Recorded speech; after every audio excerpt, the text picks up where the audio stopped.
Good afternoon and welcome to Trinity Cathedral in downtown Cleveland on this first Wednesday in the month of May. Gorgeous month, and we're having typical spring weather, warm one day, cool and damp the next day. This is one of those cool and damp ones, which somehow seems rather appropriate for this sort of autumnal music that we have from the pen of Johannes Brahms. Today is the first of 3 Brahms-Fest programs that we're going to finish off the BrownBag season with this month. So today, next Wednesday, and the following Wednesday, 3 in a row, all packed with the gorgeous music of Brahms. You'll remember, many of you, of course, who are normal BrownBag attendees, that instead of passing the basket, we are passing a virtual basket in these live stream programs, and as always, we're really appreciative and very grateful for anything that you might be able to send.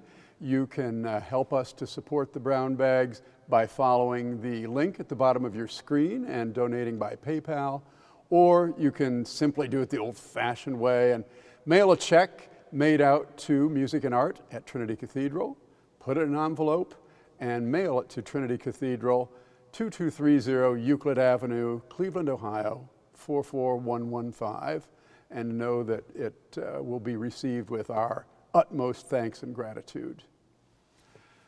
Brahms wrote for the organ at the beginning and the end of his compositional life. He wrote a couple of preludes and fugues, a remarkably beautiful fugue in A flat minor, all at the beginning of his life as he was working on and seeking to master the art of contrapuntal writing. And he would often trade these early musical sort of compositions and exercises back and forth with his good friend Joachim, who is likewise a budding composer and became one of the most well-known violinists of the 19th century. And he would also trade them back and forth with his dear friend Clara Schumann, the wife and then widow of the composer Robert Schumann. And Clara and Brahms had a special relationship throughout their lives, and Clara would always give him the honest critique of what she thought of his music, what needed improving, and the many, many things that she admired and appreciated about his remarkable compositions, even from the early years. So that all happened when Brahms was in his 20s, and then just in the last year of his life, Brahms was persuaded to write again for the organ. In the summer of 1896, in May, right about this time of year, middle of May, he went off to his mountain retreat outside of Vienna to decompress and, as he frequently did in those summer journeys, compose. And it was during his first week there that he wrote a fair copy, a finished copy in one manuscript book of the first 7 of these chorale preludes for the organ. We think that some of them may have been sketched or written or at least started earlier in his life, and he took those manuscripts with him on that summer retreat out of Vienna and made polished copies, put them all together, the first 7. And many people think that he intended then to have another group of 7, which he did not live to complete, but he did write a few more. So we ended up with the odd number of 11 chorale preludes.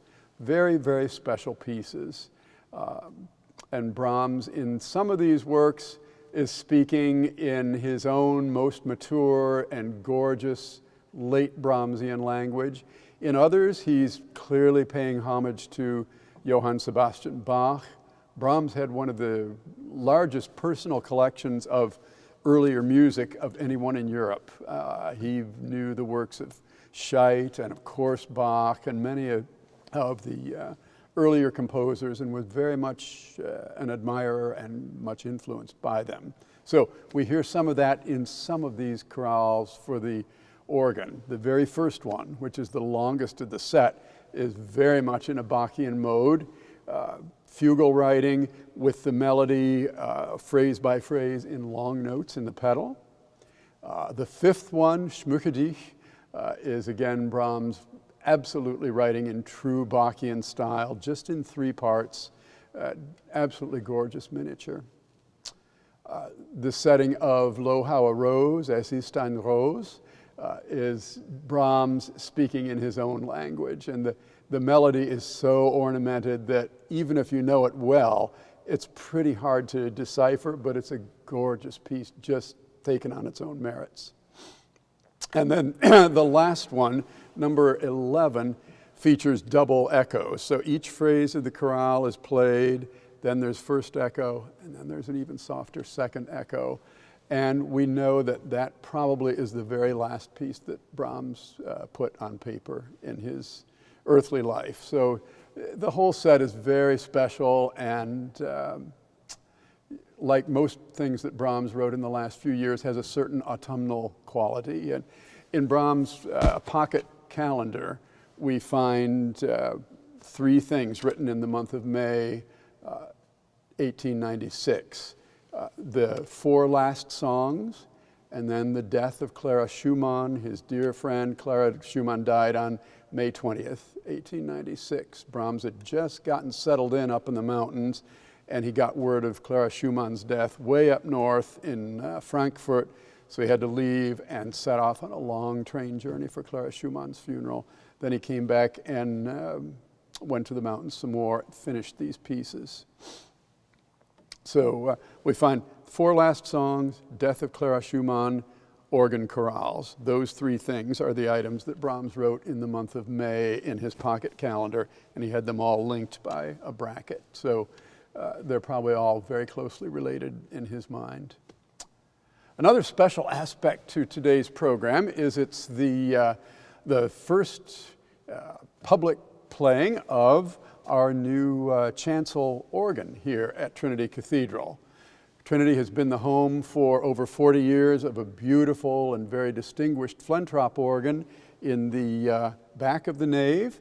And just in the last 4 months, we've been installing and voicing this essentially Aeolian-Skinner organ in the front. We've got a little more voicing and tonal finishing to do, but it's far enough along that we felt we could safely take it for a sort of a limited test drive. So all of you that are listening today, get in on that special experience. So as I mentioned, there are 11 of these chorales, and my friend and colleague here at Trinity Cathedral, Nicole Keller, and I will alternate playing them. One on the front organ, one on the back, and we'll switch midstream. So we each get sort of equal opportunity on each organ, and you get to hear it played by 2 different sets of hands and feet, all the while enjoying this absolutely gorgeous music, the last things that Johannes Brahms wrote in his compositional life. So it's a treat for us. We hope it'll be a treat for you as well.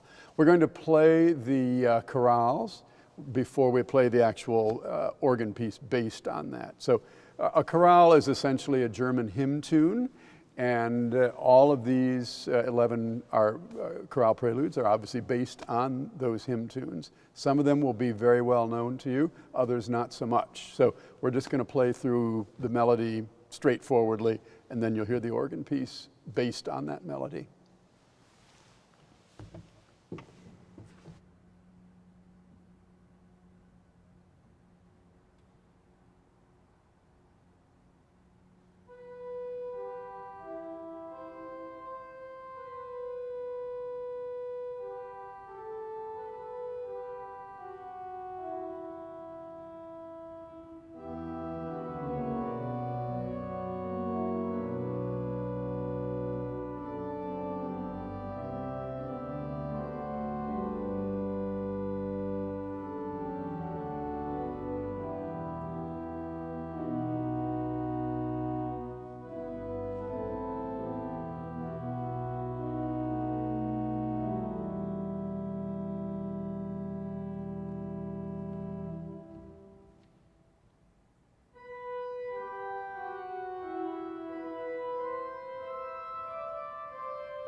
And with that beautiful final piece, did Brahms make his farewell compositionally to this world just 125 years ago this month, if my math is correct. So very beautiful, special pieces, and a lovely way to show off the partnership between these two beautiful pipe organs in this lovely space. And my thanks especially to Nicole Keller for her musical partnership in this little undertaking today.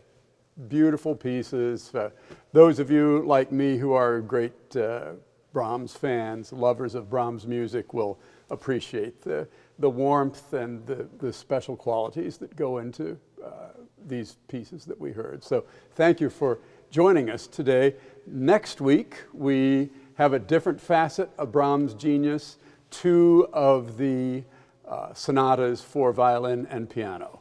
Brahms wrote three sonatas for violin and piano altogether. They are icons, special, elevated masterpieces in the chamber repertoire. So we'll have the sonata number 1 in G major and the last sonata number 3 in D minor. Very different pieces. Number 1 is sunny, sort of springtime, summertime, relaxed music. D minor is much more intense and has a lot of facets to its personality. Great, great pieces performed by violinist Andrew Swords and pianist Liz DeMio. So that's a week from today at this same time. We hope you will join us. And again, if you'd like to support the Brown Bags, you can do that by following the prompt at the bottom of your screen, or you can simply send a check made out to Music and Art at Trinity Cathedral. If you'd be so good as to put Brown Bag Concerts in the memo line of your check, that helps us to know exactly your intent. And mail it to Trinity Cathedral, 2230 Euclid Avenue, Cleveland, Ohio, 44115. Again, my thanks to our fabulous tech audio team here today, which consists of Scott Blanchard and Sam Hubish. My thanks to Nicole Keller for her musical partnership, and our thanks to Brahms for giving us these beautiful pieces at the end of his life. So we'll see you next week for chamber music for violin and piano. Take care in the meantime.